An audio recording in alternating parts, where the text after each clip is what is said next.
Hey guys, this is Oshi and this is going to be just, hopefully a little fun video because Richie's birthday got me thinking. I was thinking about, if there would be no restriction on decks that I could gift, like no money issues, no, it's not available in certain countries or it's out of print or, everything like that.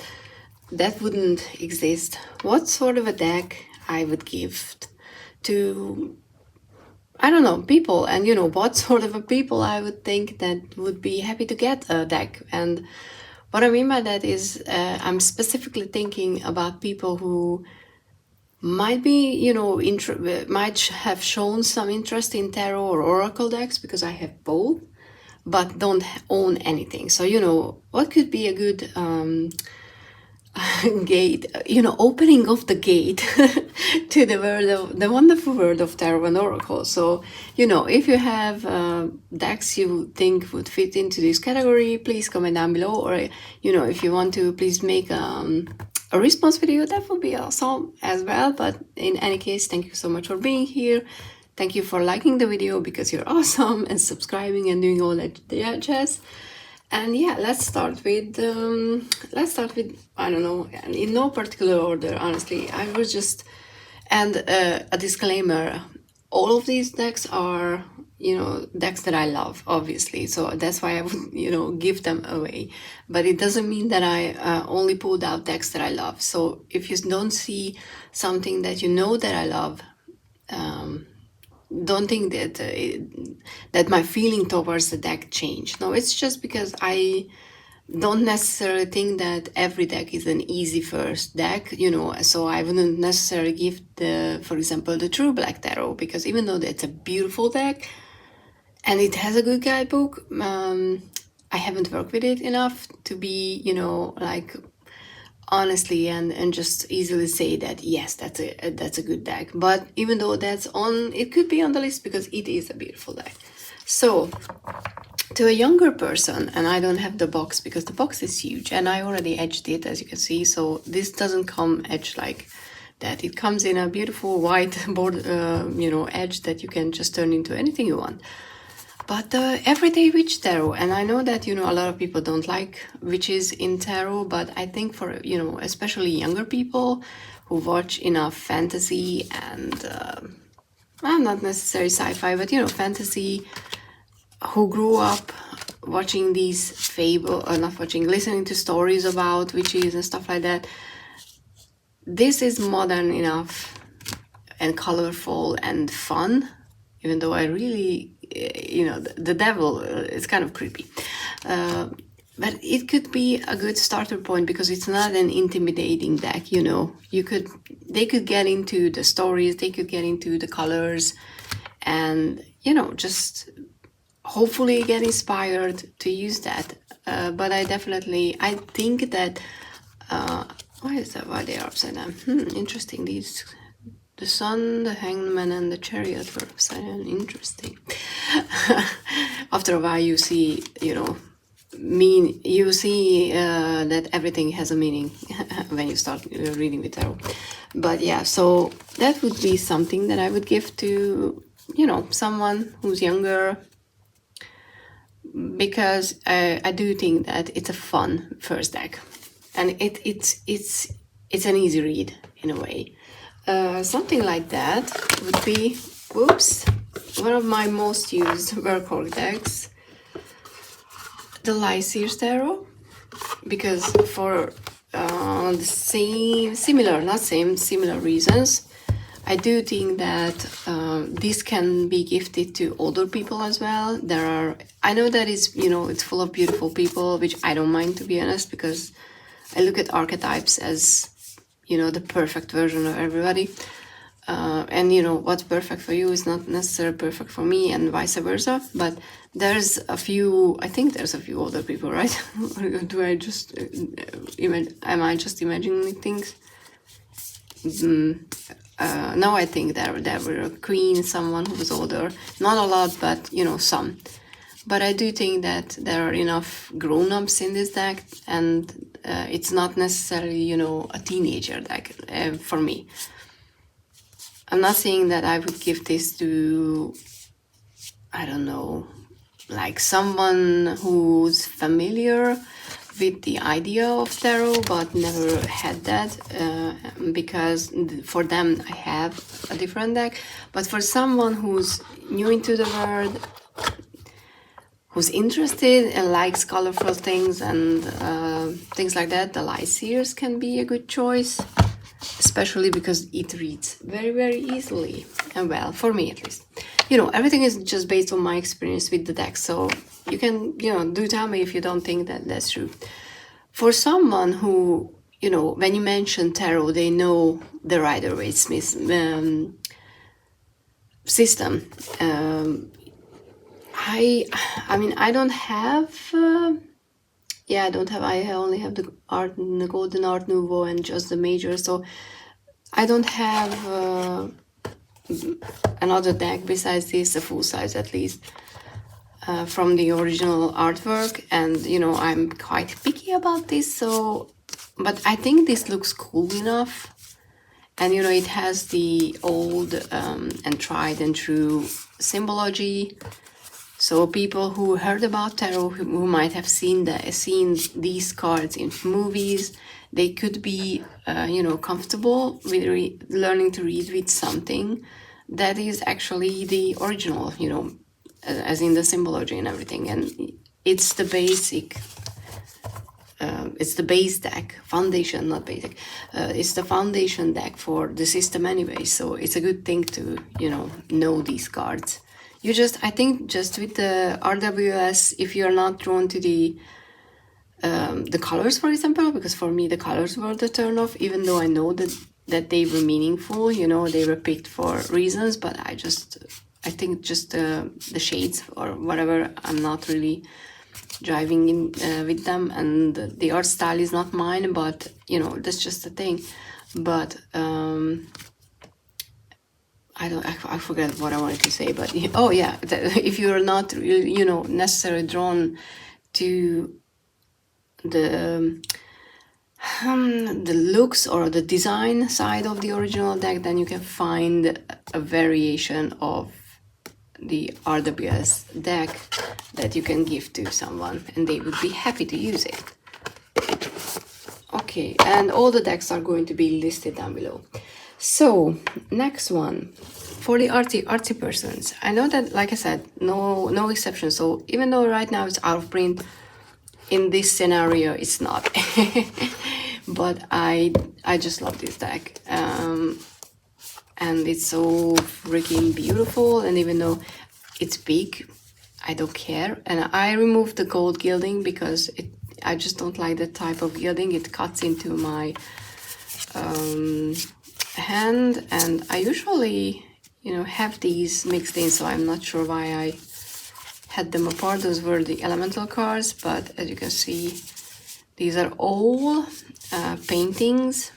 And someone recently told me that they know too much about these paintings because they attended art school, that for them this is not a working deck, because, or any, you know, art decks, because instead of just being able to go with what the titles suggest, what the meanings are, they know exactly who painted these paintings and what they meant. So there's a conflict there. So maybe don't gift this. I wouldn't gift this deck to someone who's very knowledgeable about paintings, because that could be a drawback, which I never even, you know, thought about it before. I always thought that because I really wanted to learn about the paintings and know them more in depth, because I was, you know, I thought that would give me more for the readings. But after I heard that, I was like, you know what, I'm gonna be just blissfully oblivious and just use these as how, you know, how I see them. And I love this. Oh, I mean, look at this, how beautiful this water card is. So yeah, I leave them in because I can always just use the main energy of the element. And I read the minors as elemental suits anyway, so for me that works. But yeah, so not very knowledgeable artsy persons, but someone who likes to dabble, I guess, in art. or maybe comes from a different art style background, you know, not necessarily paintings, maybe, I don't know, photographs, or just other stores that I don't know names in English right now. So, you know, you're gonna imagine what I'm trying to say here. And next one, I was thinking that, you know, those people who are interested in oracle and tarot readings usually like nature, and something like the Botanical Inspirations, or if you have, you know, something aged looking like this, could be a great gateway, because flowers and vintage flowers and just the whole look of this deck can be appealing to someone who, you know, who likes nature. But I was thinking, I don't want to say, you know, like older, because it sounds like, you know, only older people like vintage flowers, and we all know that's not true. But I guess there's a generation, and I mean that as just an observation, not, you know, any criticism, or, you know, it's just a thing that, you know, all generations have their things. And there's one that, you know, who there's a generation that could be comfortable with something like these flowers and just the way that this deck is set up. So I hope you understand that I don't mean it as a, you know, like a mean thing, or for me it's just a factor that I could be like, oh, tulip is my favorite, da, da, da. Yeah, that, you know, it could be work well as a gift. Like, for example,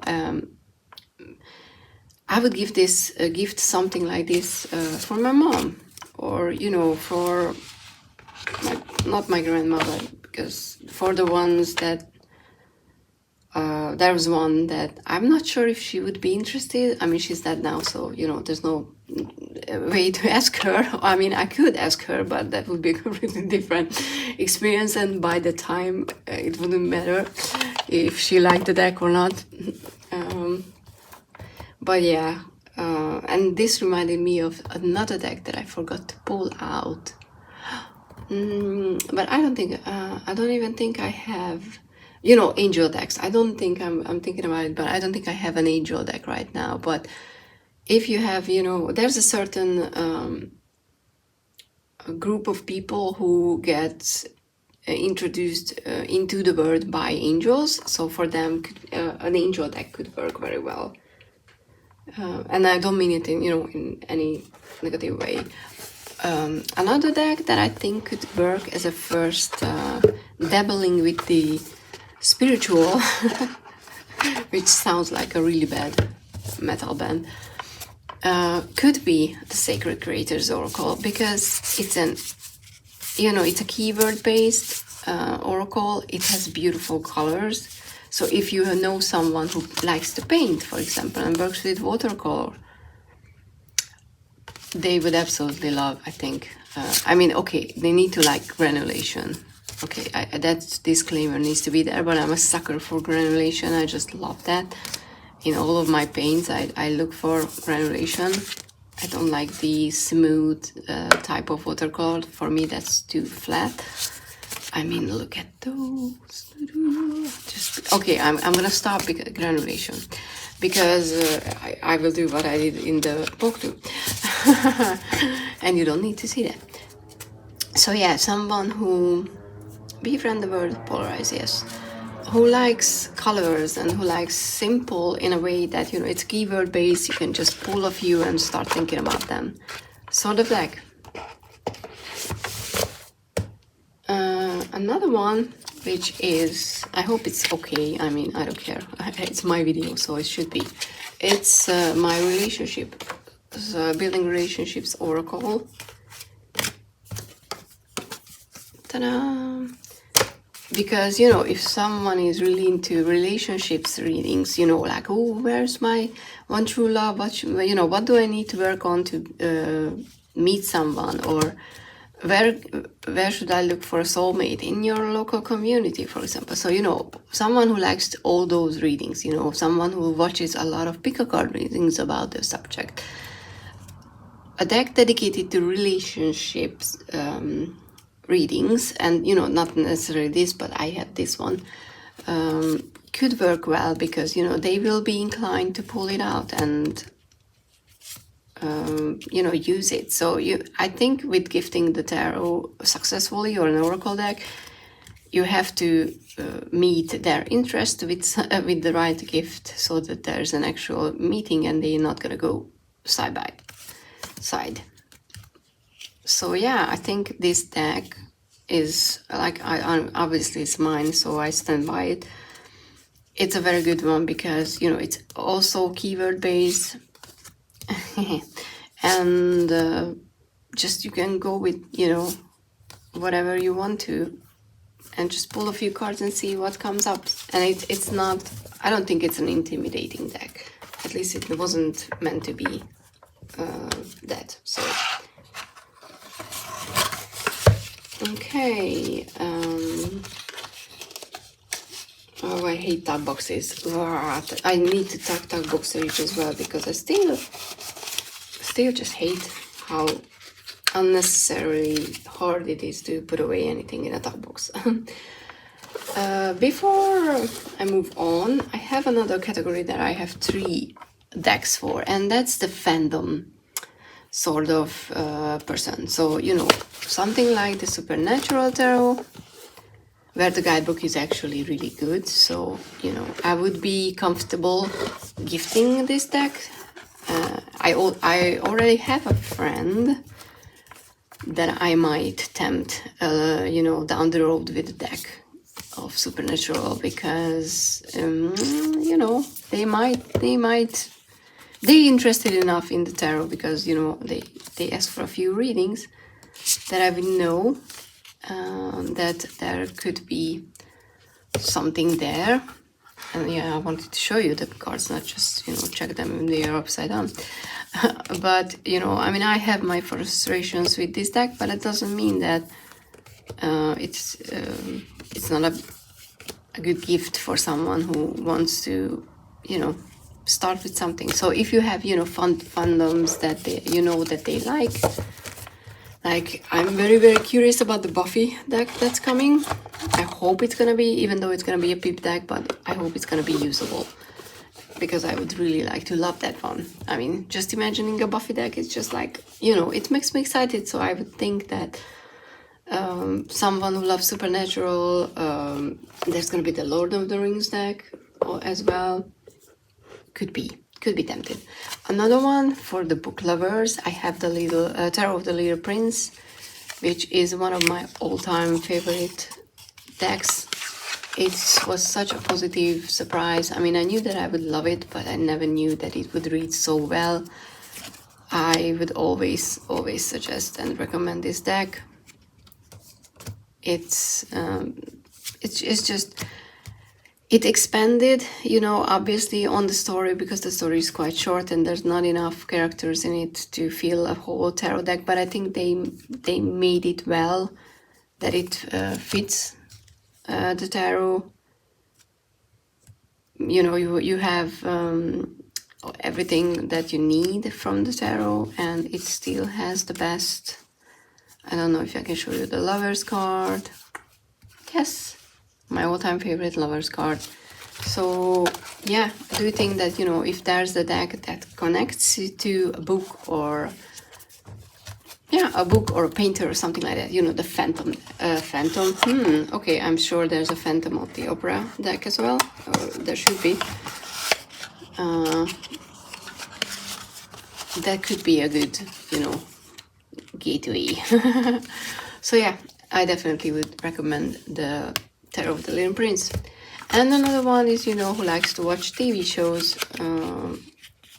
Besides the Supernatural, I have the Zombie Oracle, which is not a gory one, but it connects to the idea of a zombie TV show.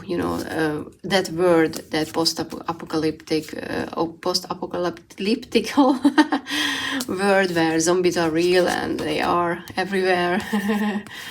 Oh man, I'm misusing this one. I mean, obviously it's my deck again, so I'm very biased, but look, it says use it.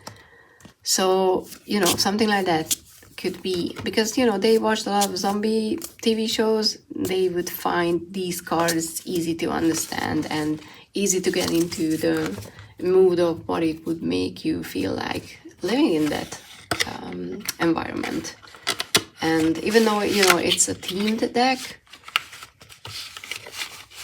I think it's a it can be used just with every card, because obviously I made it like that.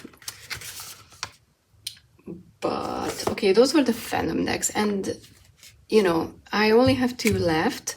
One of them is, if you're surprised, you're not subscribed to my channel, so you do need to do that, is the Occasion Thorn, because while the Botanical Inspiration is for if someone who likes nature, you know, but mostly about flowers, this one is for, I think, you know, everyone who loves, and I mean by big words, you know, capital letters, loves nature.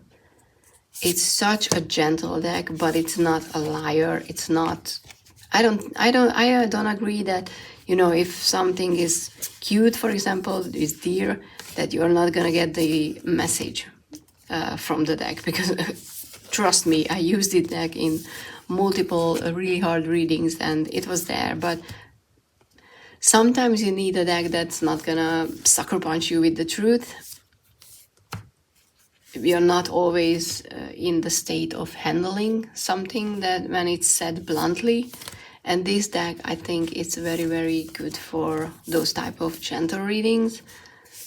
So someone who loves animals, someone who loves nature and the calmness and goodness of nature, I think, would easily, you can find it here, you know, it's the 330, I mean, just if you're, you know, wondering. Someone like that would, I think, would, you know, bond with this deck very, very well.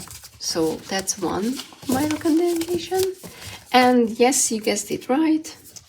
The last one is for all the dragon lovers, and it's the Smoke, Ash and Embers, because you don't think that I wouldn't, you know, gift to everyone this deck if I could, because I would.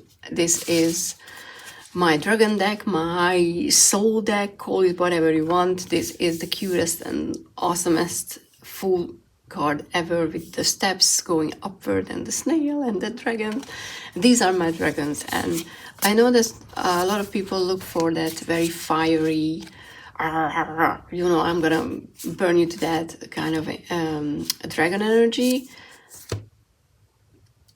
I mean, even though they are not depicted like that, but I don't see them not being like that either. So, you know, for me, they, okay, not necessarily the cups, dragons, because those are, I'm sorry, but those are my least favorite ones. So these are. And my sword suit, where are my sword suit? Here. The black, tiny black dragons are my favorite. They look exactly how I see dragons.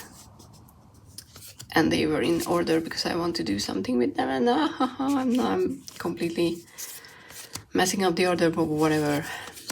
So they are so beautiful. I will have a fun time, you know, putting them back in order again. Oh, look at that. Yeah, I know I have to stop, but yeah, for me, look at that. They are the perfect dragons. So if you know someone who likes dragons, there's a good chance that they would love this deck. I mean, you know, you have to check if they like these type of dragons, but oh, look at that, the High Priestess. So yeah, these are my decks for gifts, or the ones that I would gift if I could, and there would be no limitation, you know, nothing. Do tell me what, you know, would you pick, for example, a mini deck or a pocket-sized edition so that they could carry around, you know, more oracle decks, or not oracle, just tarot? What do you think? What would you gift? I'm so curious. So I hope to see you in the comments, or, you know, in videos or whatever, everywhere or somewhere. So yeah, please do let me know if you make some sort of a reply. But like I said, you know, if not, then this was just a fun exercise for me going through decks because I love doing that. So yeah, thank you so much for being here, and I'm gonna leave you with the High Priestess and wish you a lovely day and see you in the next one. Bye.